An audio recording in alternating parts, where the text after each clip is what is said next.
Florida wide receiver Ricky Pearsall is my 44th ranked player overall, 8th ranked receiver in the 2024 draft class. At the time of this recording on March 2nd, I'm one of only 3 people that have him in their top 50. Shout out to Daniel Jeremiah and The Ringer. After his combine performance, I would expect him to rise a little bit, but at this point, he is 64th on the consensus board. He played 3 years at Arizona State and then 2 years at Florida, never eclipsed 1,000 yards or 5 touchdowns in a single season.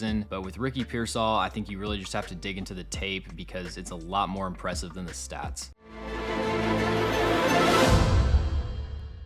As someone with limited cooking skills, I've always struggled to find healthy meals that taste good and don't take a long time to prepare, but Factor helps me avoid takeout and ordering in with delicious and nutritious, no-nonsense food that's ready quickly. Their meals come pre-prepared, ready to eat in 2 minutes, which is perfect for busy lifestyles. And if you want to try this out, head to factor75.com or click the link below and use code ATOZFilm50 and get 50% off your first Factor box and free wellness shots for life. 2 free wellness shots from 3 available flavors for every order while you're an active subscriber. At the combine, he measured in at just under 6'1", 193 pounds, but I have him with an 85.0 athletic score, 4.41 in the 40-yard dash, 6.64 in the 3-cone is 95th percentile, 98th percentile vertical jump at 42 inches. He has some truly elite movement skills and change of direction ability, and you see that show up with his route running. He is so sudden in and out of breaks. He doesn't telegraph his routes at all. He can plant his foot, change directions instantly, and he's extremely precise with his footwork. There's pretty much no wasted movement or false steps. And then you see the same thing with his ability to run routes on the vertical plane. He can sink his hips and cut off stop routes with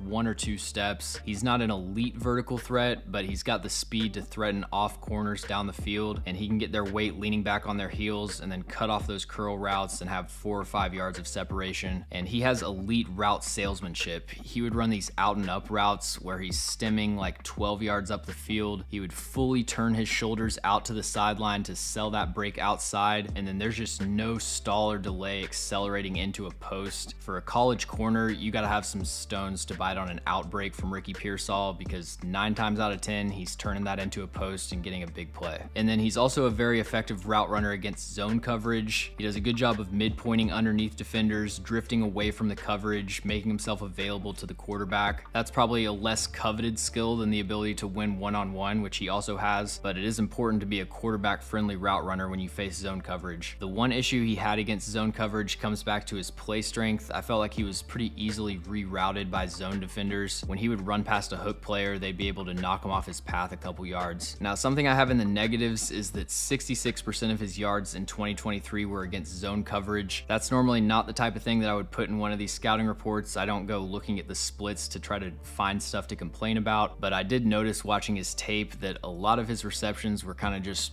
running a corner route against cover 2. You got to know where to run and how to get proper depth and everything, but not really that impressive from an evaluation standpoint. Although to balance that out, I did feel like compared to other receivers in this class, there were a lot more examples of him getting open against man coverage and not being targeted. I think he has really coordinated footwork against press. He has a diverse release package, and especially if the corners aren't being aggressive with their punch, he can get by press pretty effectively, but there were times that he struggled to protect his frame against longer press corners, and he doesn't really have the play strength to power through a physical jam at the line of scrimmage. I think he's probably a Z or a slot at the next level, although with some more consistent and developed hand usage at the line of scrimmage, he could potentially play X on the outside. And you see that hand usage show up against catch coverage, where he'll use that arm over wipe technique to blow right past it. It's kind of a split conversation when it comes to his ball skills. He has extremely reliable hands. In his 3 seasons where he got more than 15 targets, he's never had higher than a 4% drop rate. He's never had more than 2 drops in a single season, and he's very talented catching the football. He had the catch of the year against Charlotte in week 4, a crazy one-handed catch over the middle. He gets like helmet to helmet hit by 2 defenders at once, still comes down with it. There was a play against South Carolina where he was running a slot fade, just did a beautiful job tracking the ball right over his head, getting both feet in bounds. Some of the spectacular catches he's able to make, combined with the consistency bringing in those routine catches, are very impressive, but I don't think he's going to be a player that wins consistently in contested catch situations. He just doesn't really have the size or the physical traits to body people up at the catch point. He loses the body positioning fight, especially against bigger corners, and kind of shorter arms limits his catch radius a little bit. And then a couple more weaknesses for Ricky Pearsall. He's not going to give you a ton after the catch. He took a jet sweep 61 yards against Missouri for a touchdown, but overall he doesn't really break a lot of tackles. He's kind of shifty in the open field, so he can catch a screen and make the first defender miss, but he doesn't really power through tackling attempts. There are times he'll catch a 6-yard hitch on 3rd and 7 and he can't get that extra yard past the first down line. And then he competes as a run blocker, but his size overall I think limits his effectiveness in that area. Thanks for watching. If you enjoy the video, make sure to like and subscribe. Also, let me know in the comments any NFL draft prospects that you'd like me to cover. And if you want to see my full draft board as an interactive filterable table, I've got that up at A to Z sports.com. The link to that is in the description.